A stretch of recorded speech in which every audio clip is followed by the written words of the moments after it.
How did my husband stay calm while a stranger handed me divorce papers in the reunion hall lobby, in front of his whole family? Why did the paperwork say the kids would leave with him that same day, while I was told what I could not touch, spend, or enter anymore? What did he know, and when did he start building it? My name is Aglaya Pierce, and I always said I was the kind of wife a man should be proud of. I worked, I kept the house moving, I managed the kids' papers, and I knew how to smile in a room. People liked me fast. That mattered to me. It still does. I told myself it was not vanity.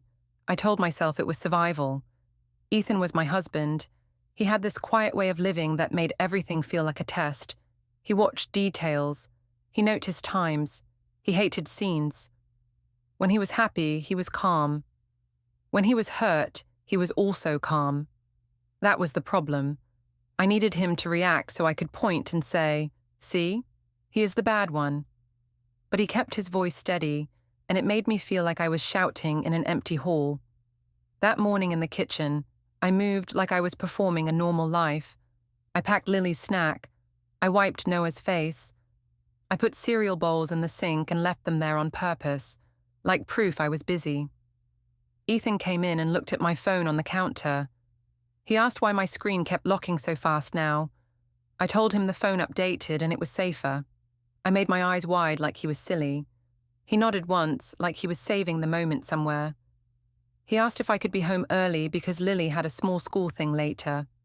I said I would try, and I added that HR had been on fire all week. I said it with a tired laugh so it sounded true. Ethan looked at the calendar on the fridge. He asked what time I thought I could make it. I said I did not know, and I asked why he always needed a schedule, like I was a delivery. He did not fight. He just poured coffee and set his mug on the far side of the counter, away from mine. It was a small move, but it felt like a line. I told myself he was doing it to punish me. I told myself I was right to feel angry. I told myself I deserved warmth, not this cold routine. When he went upstairs, I followed halfway, like I was just checking laundry. On the landing, his phone lit up on the table. I saw a reminder before he turned it face down. It said, "Meeting, personal, 10:20 a.m. He did not say anything about it. He did not need to. It sat in my head like a pebble in a shoe. At work, I carried my story like a handbag. I kept it close and showed it when I needed. In the break area, Tessa asked how things were at home. I said Ethan was being distant and strange. I said he acted like I was always doing something wrong. I made it sound like I was trying my best, and he was never satisfied. Tessa asked if he was jealous again. I said he was not jealous, just controlling, and I rolled my eyes so the others would copy it. Later, Ethan texted to ask if I remembered Lily's event time. I said I did, and I added a heart like I was sweet. Then I did not look at the message again. I told myself it was fine because mothers have a lot. I told myself he could handle one school event alone. I told myself I had carried him for years in other ways.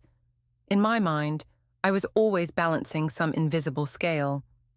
I took my lunch outside and walked to the coffee shop 2 blocks away. I chose that place because it was loud and bright. People went there to be seen. I did not tell anyone I was going. I told myself it was just a break. I told myself I needed air. Caleb Wren was there. I still call it coincidence when I want to feel innocent. He looked up like he had been waiting, but I pretended surprise. He asked how I had been, and I said I was busy with work and the kids. He asked if I was still with Ethan, and I said yes, but I added that marriage was complicated. I said Ethan did not understand me anymore. I said it like a sad fact, not like a choice I was shaping. Caleb asked if I was happy. I said I was tired. He asked if Ethan appreciated me. I said Ethan was a good man, but he could be cold. I used that word because it made my next thoughts feel justified. Caleb said he missed the way I used to laugh. I told him people change. I told him I had grown up, but I also let myself smile, just a little, because I liked the way his eyes stayed on me. He asked if we could talk again soon. I said maybe, and I said it depended on my schedule. I made it sound practical. I did not say I wanted it. I did not say I needed it. I kept my face calm, like I was above it. Then I left with my coffee and pretended my heart was not beating fast. Back at the office, I worked hard for 2 hours like hard work could wash away guilt. When my phone buzzed, I flipped it face down. When I saw Ethan's name, I waited before replying. I wanted to teach him that he could not demand my attention. I wanted to feel powerful. After work, I got home late. I walked in with a careful smile, like I was bringing peace. Ethan was in the kitchen again. The kids were watching a cartoon in the living room. Ethan asked why I was late, and I said traffic and a last-minute employee issue. I added a small sigh, like I was the one suffering. He did not argue. He asked if I could put Lily to bed because she had asked for me. I said of course, and I kissed Lily's forehead. Lily asked why Dad looked sad. I told her Dad was just tired. I kept my voice light because I did not want children to make me feel anything I did not want to feel. Later, I walked past Ethan's laptop in the home office. The screen was on. For a second, I saw a small message near the corner. It said, "File uploaded successfully." My stomach tightened. Ethan reached over and closed the laptop calmly, like he had planned the timing. I asked what he was working on, in a casual way. He said he was organizing things. He asked if I needed anything. I said no, but I watched his hands. They looked steady. That bothered me more than anger ever could. I went to the bedroom and told myself I was still the good one. I told myself Ethan was pushing me away. I told myself respect follows results, and I had results. Then I lay in the dark and listened to the house, waiting for a sound that would explain everything, but only the quiet answered back. The next day, I woke up with a plan, even if I did not call it that. I told myself I would fix the mood in the house by being better, but what I really wanted was control again. I wanted Ethan to look like the problem in a way other people could see. If I could make him look unreasonable, then everything I did would look smaller. In the kitchen, I moved fast and loud.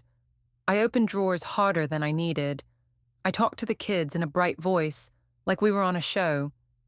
Ethan came in and asked if I was okay. I said I was fine, and I added that it was hard to be calm when someone watched me all the time. He asked what I meant. I said he knew what I meant, and I said I was tired of being treated like a suspect in my own home. He did not raise his voice. He asked if I wanted to talk later. I said there was nothing to talk about, and I said he should stop acting like a therapist. I made it sound like he was pretending to be wise. I could feel him step back without moving. At the office, the lights and the noise helped me. I liked the open-plan space because there were always eyes around. If I looked calm there, people believed me. If I looked tired there, people protected me. I sat down and started answering emails like I was the most responsible person in the world. When Tessa walked by, she asked if I slept.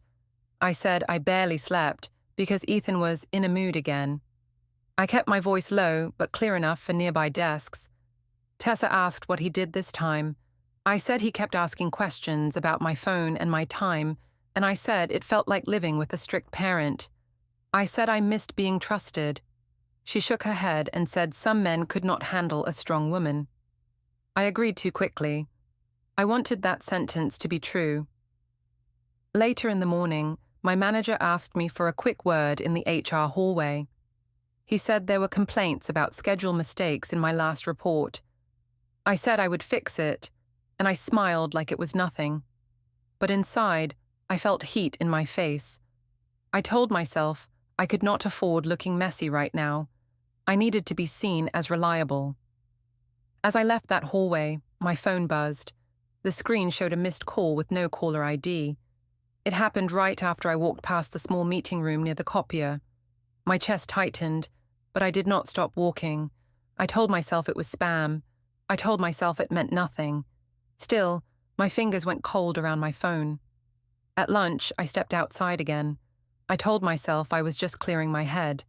I also told myself It did not count as hiding if I did not say it out loud.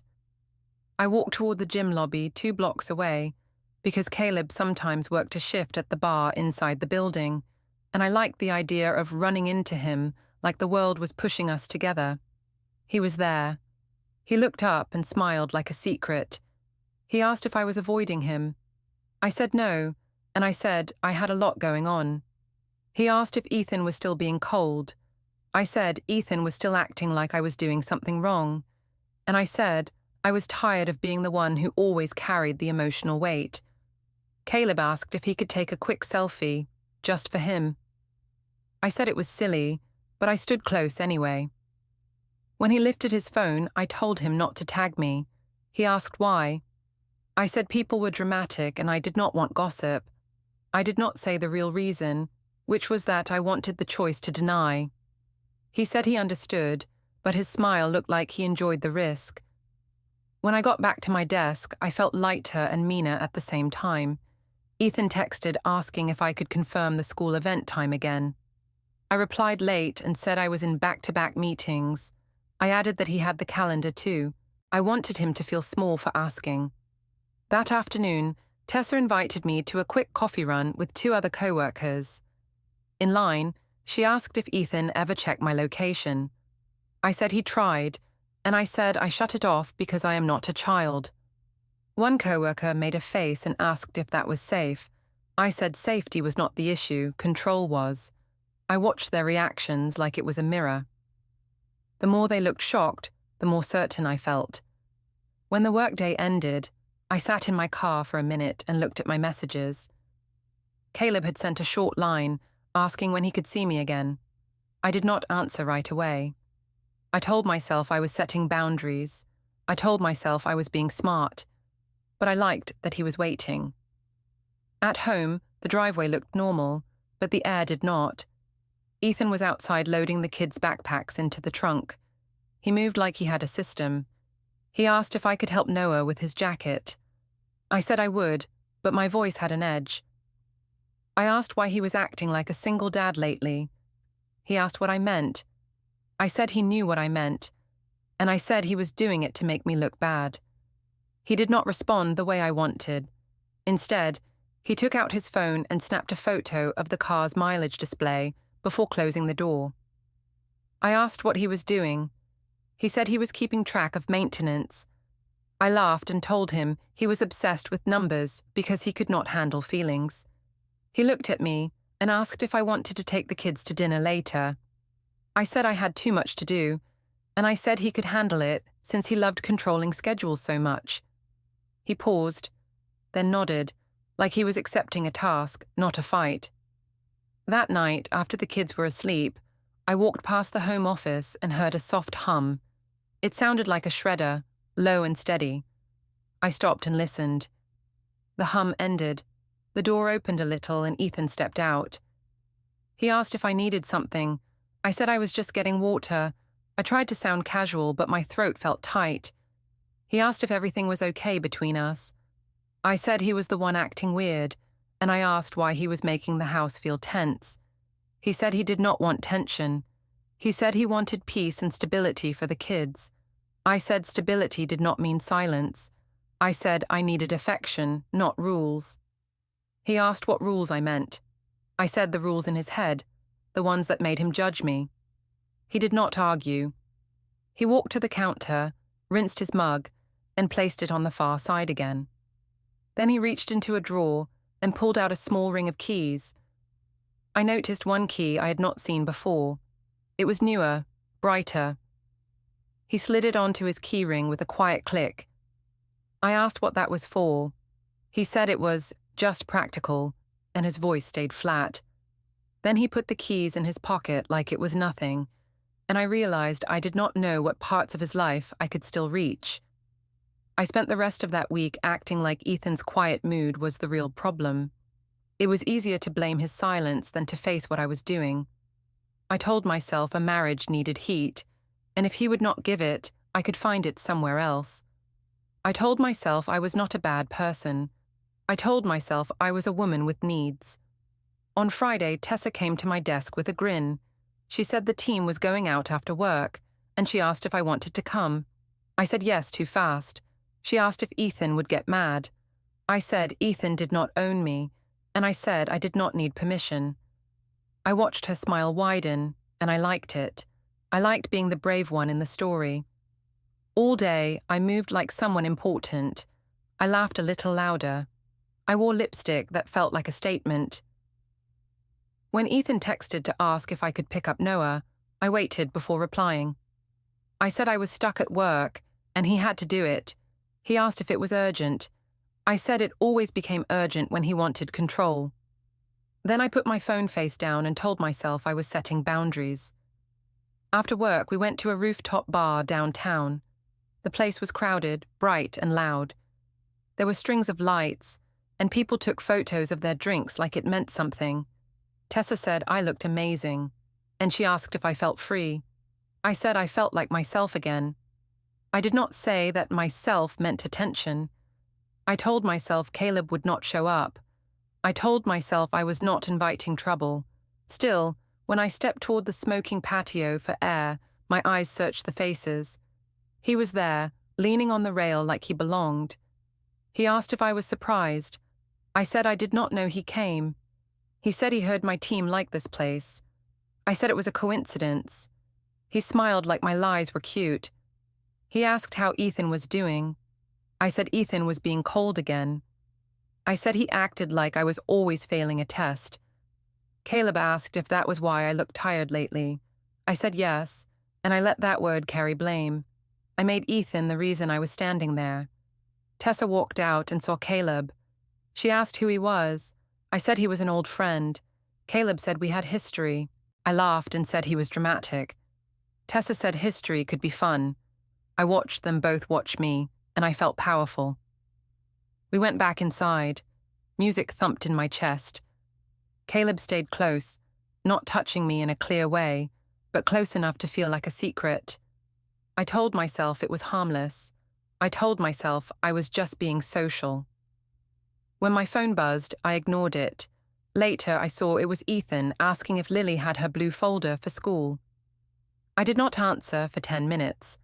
Then I said I thought so, and I asked why he was texting me about folders on a Friday night. Tessa lifted her phone and took a video of our group dancing in a loose circle. I saw Caleb in the frame behind me, smiling. Someone else's phone lifted too, higher, like a spotlight. I turned my face the way I knew looked best. I told myself it was fine, because the video was just friends. I did not think about how many eyes could see a moment once it was posted. Near midnight, I stepped away to the patio again. Caleb followed. He asked if I missed him. I said I missed feeling seen. He asked if Ethan saw me. I said Ethan saw chores, not me. Caleb asked if I was happy at home. I said home felt like rules and silence. I did not say that I was the one bringing poison into it. My ride came, and I stood by the curb. Caleb asked when we could talk without crowds. I said soon, maybe. I said it depended on my schedule. He said he could be patient, but his eyes said he did not want to be. In the car, the city light slid across the window like moving water. I checked my phone and saw Ethan had texted again. He said Lily asked where I was. He asked if I could call her for a minute. I stared at the screen and felt annoyed, like my children were an interruption.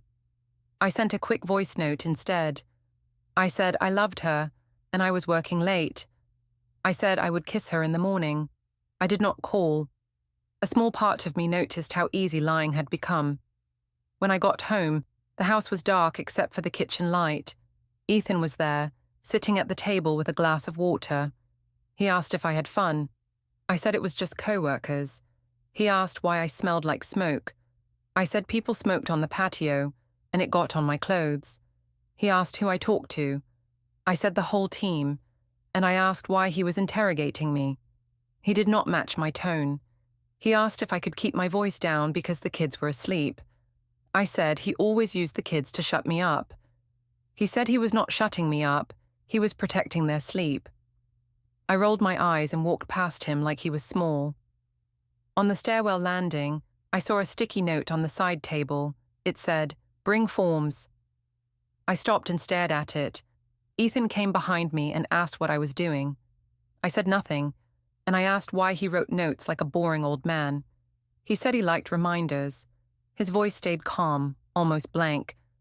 In the bedroom, I tried to sleep, but my mind kept pulling at the day. I told myself Ethan deserved it because he made me lonely. I told myself I was still loyal in the ways that mattered. I told myself respect follows results, and I was the one holding our life together. Sometime after midnight, I got up for water. The home office door was slightly open. I saw a faint glow from the laptop screen. Then it went dark. I heard a soft beep, like a recording app starting and stopping. I froze. Ethan stepped out and asked if I needed something. I said I was just thirsty. He went to the kitchen without another word. On the desk in the office, a taxes folder sat open. Something white showed under it. I reached for it before I could stop myself. It was a small USB, taped flat, labeled with a date in neat ink. My fingers shook as I slid it out. Then I pushed it back fast like the plastic could burn me. The weekend before the reunion felt like a stage being built around me. Ethan's family did big gatherings the way other families did holidays.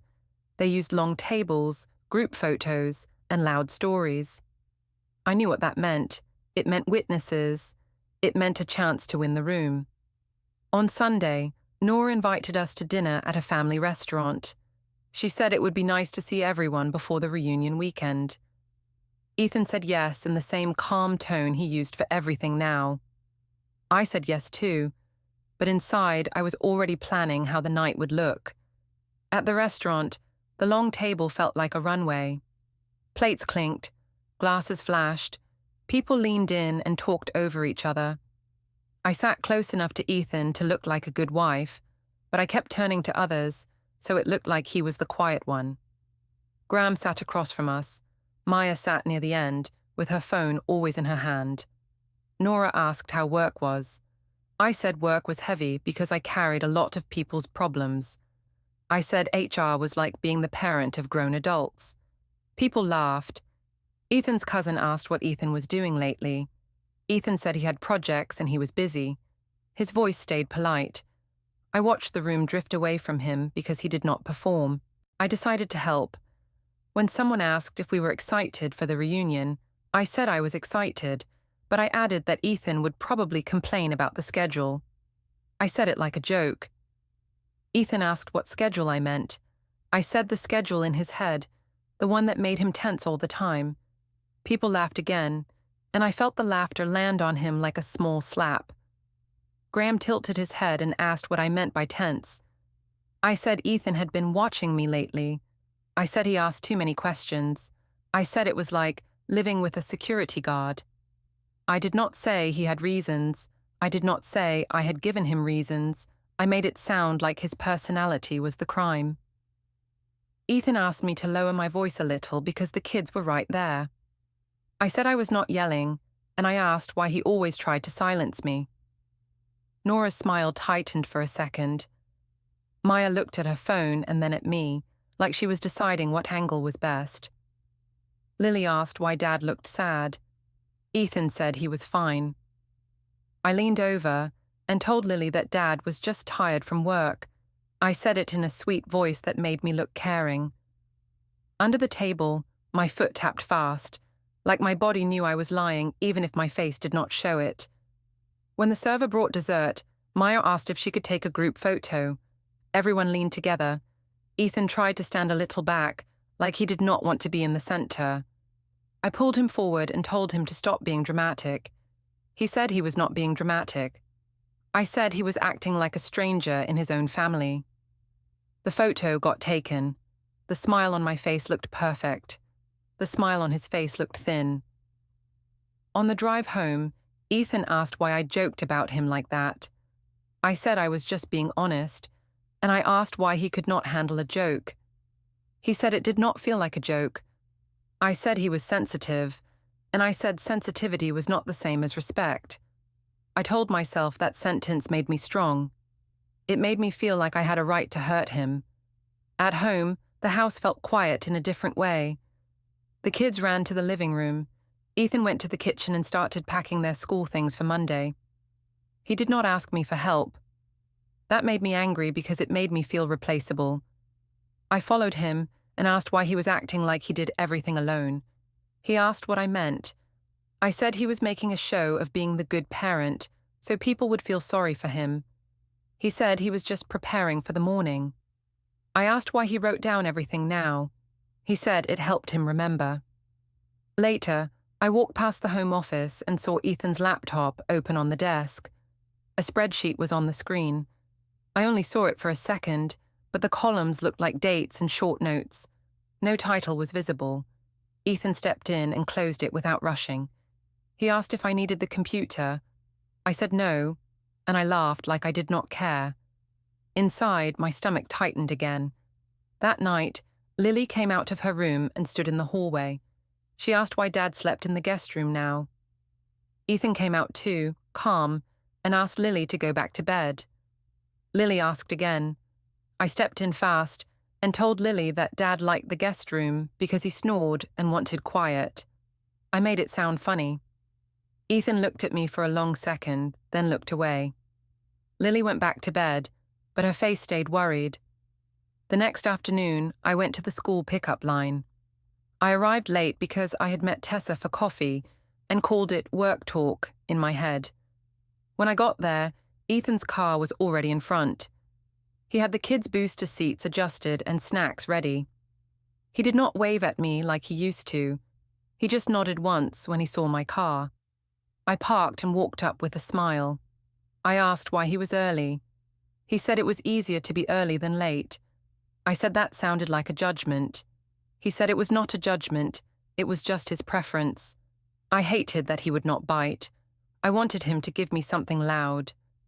When Lily got in the car, she asked if we were still going to the reunion.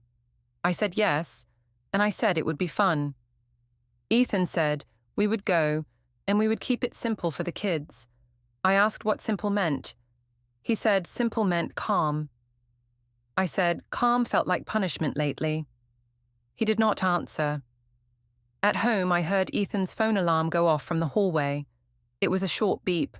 The label flashed for a moment before he silenced it. I only caught 2 words. Paper drop. I pretended I did not see it. I told myself it was nothing, but my mind kept circling it. That evening, I heard Ethan speaking softly on the phone in the kitchen. He did not shout. He did not sound angry. He sounded careful. He said he wanted to keep things proper and keep the kids stable. He said he wanted clear steps. When I walked in, he ended the call and put his phone down. I asked who he was talking to. He said it was personal. I laughed and said now he had secrets too. He said he was not hiding, he was protecting his peace. I told him peace was just another word for control. He asked me to stop twisting his words. I said I was not twisting anything, and I asked why he was acting like I was the enemy. He looked at me and said he did not want to fight. He said he wanted the next weeks to go smoothly. He said the reunion should be about family, not drama. I felt offended, like he was accusing me of planning drama. I told myself he was trying to control the story before it even happened. When I went to bed, I scrolled Maya's page and saw a post from the restaurant night. The caption was a joke about quiet husbands and strong wives. The comments were laughing. My name was not in the caption, but everyone who knew us would understand. I stared at the screen and felt proud and nervous at the same time. The day before the reunion, I woke up with that tight feeling behind my ribs. It was not fear, I told myself. It was excitement. Big family weekends were like performances, and I knew how to perform. I could walk into a room and turn the air. I could make people laugh. I could make people pity me. I could make them side with me before they even knew the facts. Ethan moved around the house like he was already packed in his mind. He did not rush. He did not complain. He made toast for the kids and laid out their clothes in small stacks. Lily asked if we were staying with Grandma Nora after the reunion. Ethan said we would follow the plan. I asked what plan he meant, and I tried to make my tone light. He said it was just the plan for travel and bedtime. I said he always had a plan, like life was a spreadsheet. He did not answer. He just rinsed his mug and set it on the far side of the counter again. On the kitchen table, I saw a folder labeled Utilities and another labeled Bank. It looked too neat. I asked why those were out. Ethan said he was organizing household papers. I said he was acting like a retired man, and I laughed. He asked me to please stop mocking him. I said I was not mocking, I was observing. I told myself that was clever. We left late morning. The kids fought over snacks. I pretended it was funny. Ethan drove with both hands on the wheel. I watched him in the side mirror when he thought I was looking at the kids. His face looked calm, but it also looked closed. I told myself he was trying to punish me with silence. I told myself that silence was emotional abuse, even though I could not say that sentence out loud without it sounding wrong. Halfway there, we stopped at a gas station off the highway. The place smelled like coffee and tire rubber. Lily asked for a drink. Noah wanted candy. Ethan told them they could pick one thing each. I went to the side near the air pump and checked my phone. Caleb had texted. He asked if I was on the way. I felt annoyed, like he was grabbing my arm through the screen. I did not want him to show up, not really. I wanted the thrill without the cost. I typed back that it was not a good idea. He replied fast and said we could not hide forever.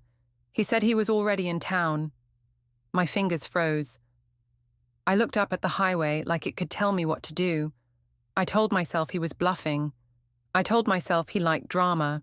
I told myself I could manage it. Then Ethan walked up behind me with Noah's hand in his. Ethan asked if I was okay. I said I was just tired from the drive. He nodded once and did not ask for my phone. That should have made me feel safe, but it made me feel watched in a different way. Back in the car, Ethan's phone buzzed. He glanced at it and pressed a button. A small sound played, like an alarm being silenced. I caught the label for a second. Paper drop. I looked at him and asked what that meant. He said it was a reminder. I asked a reminder for what? He said for something personal. I laughed and said now he had secrets too. He said he was allowed to have privacy.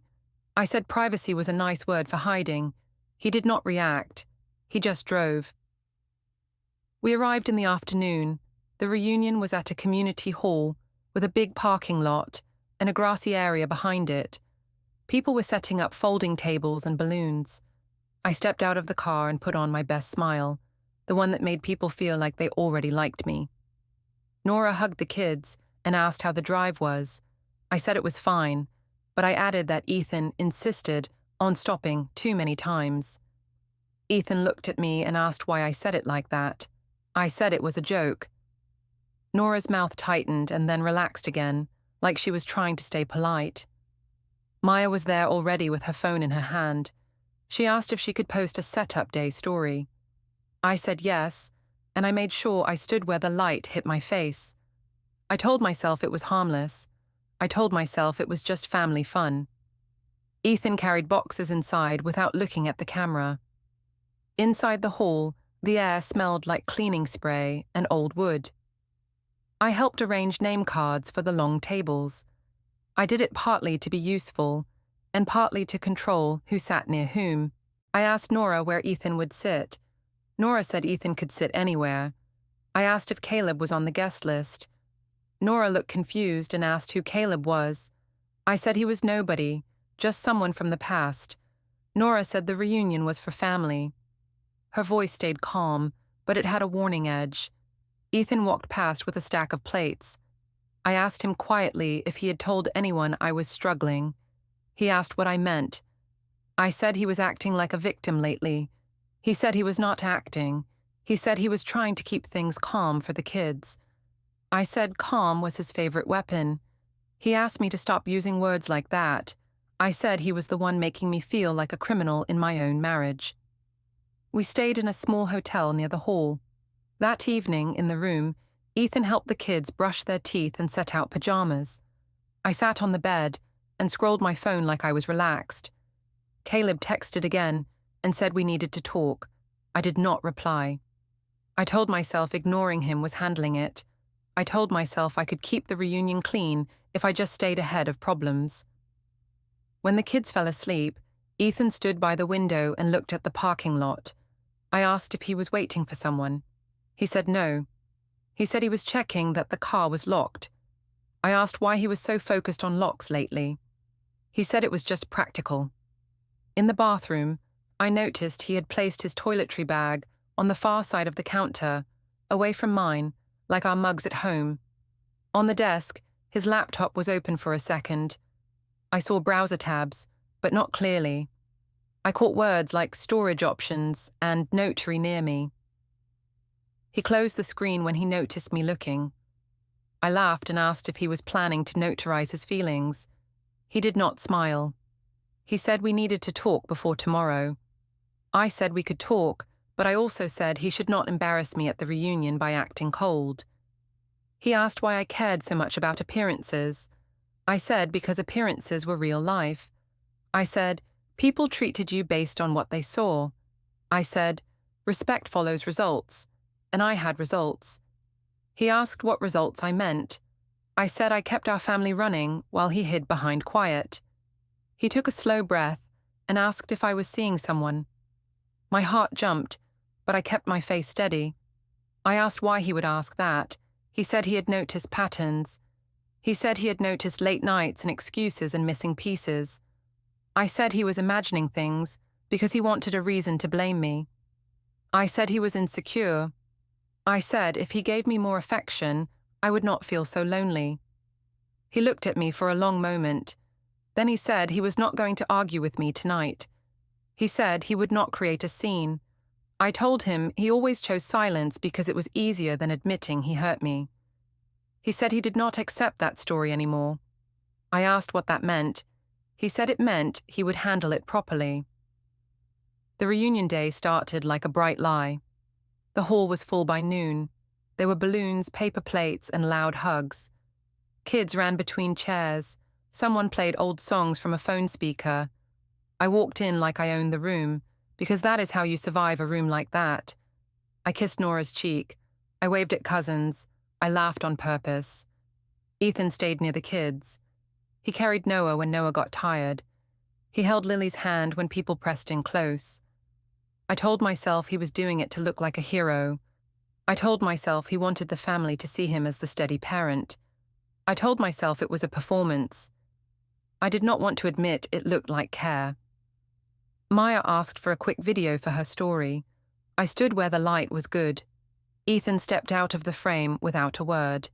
Maya asked why he was always so serious. I said he was in one of his phases, and I smiled like it was harmless. A few people laughed. I felt that familiar rush, like I could steer the crowd with one sentence. Then I saw Caleb. He walked in like he had a ticket to my life. He looked around at the decorations and smiled like it amused him.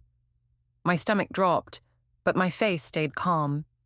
He came closer and asked if I missed him. I said he should not be here. He said he was tired of hiding. He said he wanted truth. I told him this was a family event and he was being selfish. He shrugged like my words could not touch him. I looked for Ethan.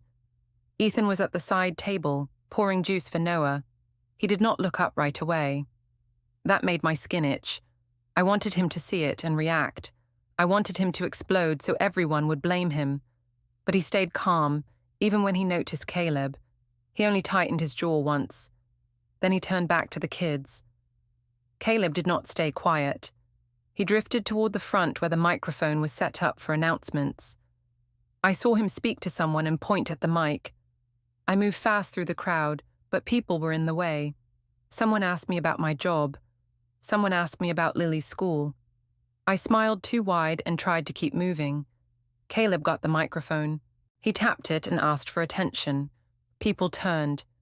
He said he wanted to make a toast, but his voice carried like a challenge. He said he could not pretend anymore. He said he and I had been together again. He said it was not new. He said it was real.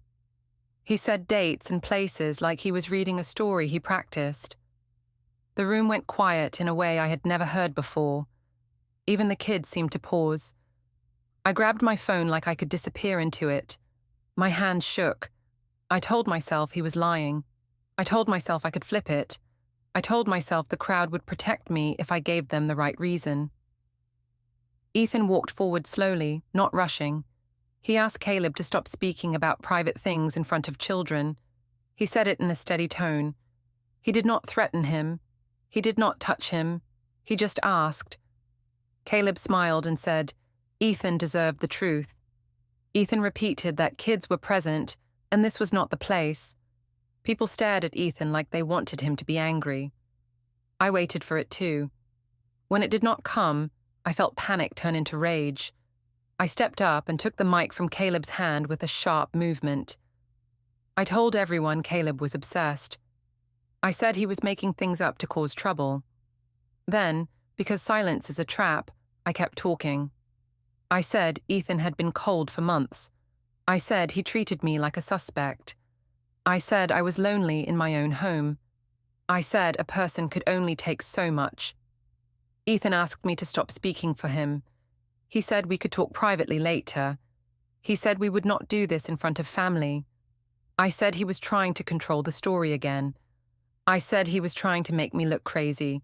I said he always played calm so people would think he was right. Nora stepped closer to the kids. She asked Lily and Noah to come with her to get more snacks, even though snacks were right there. Graham moved near the aisle like he was blocking people from crowding the children. Maya's phone was up at first, then it lowered when she saw Nora's face. Ethan looked at me and asked one question, quiet and clear.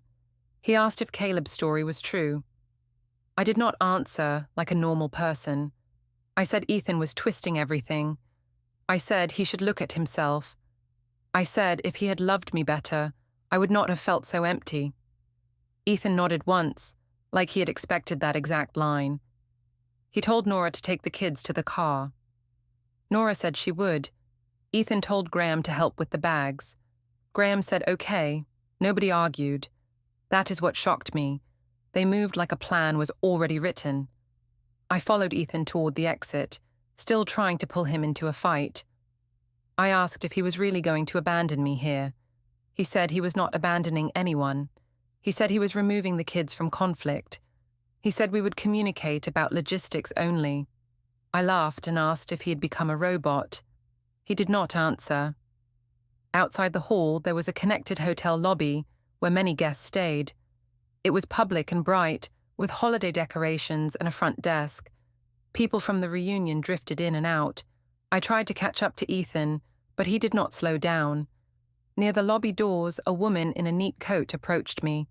She asked if I was Aglaya Pierce. I said yes, and my voice sounded too loud. She said she had legal documents for me. She held out a thick envelope. For a second, I did not move. Then I took it because everyone was looking. I saw Ethan stop a few steps away, still holding Noah's small hand. Lily stood close to Nora. Ethan's face stayed calm, but his eyes looked tired in a deep way. I looked down at the first page. It said, "Petition for dissolution of marriage," in large letters. My throat went dry. I flipped the next page and saw temporary orders and a list of rules. My mind tried to run faster than the words. I caught pieces. It said there was a temporary parenting schedule starting today. It said the children would stay with Ethan for now, with set times for me that would be arranged through a parenting app. It said neither of us could move money in unusual ways. It said I could not drain accounts or take new debt in both names. It said Ethan had temporary exclusive use of the home so the kids could keep routine. It said I needed to pick up personal items later with notice, not today. I stared at the paper like it was written in another language. I looked up at Ethan and asked what this was. Ethan said he was handling it properly. He said he would not argue in public. He said the instructions were clear and we would follow them. I tried to speak, but my voice did not land the way it used to. I said this was cruel. I said he was trying to destroy me. Ethan said he was trying to protect the kids and follow lawful steps. He told me he would only discuss the children in writing and only about schedules and needs. He asked me not to approach them right now because they were scared. Nora opened the car door for Lily. Lily looked back at me once, confused and quiet. Noah climbed in without understanding. Graham loaded a bag like it was any normal trip. No one looked dramatic. That made it worse. I stood in the lobby with the envelope pressed to my chest. The air felt too thin. Ethan walked the kids toward the parking lot, with Nora beside him. He did not turn back. He did not give me a final speech. He did not shout. He just left, like a door closing that would not open again.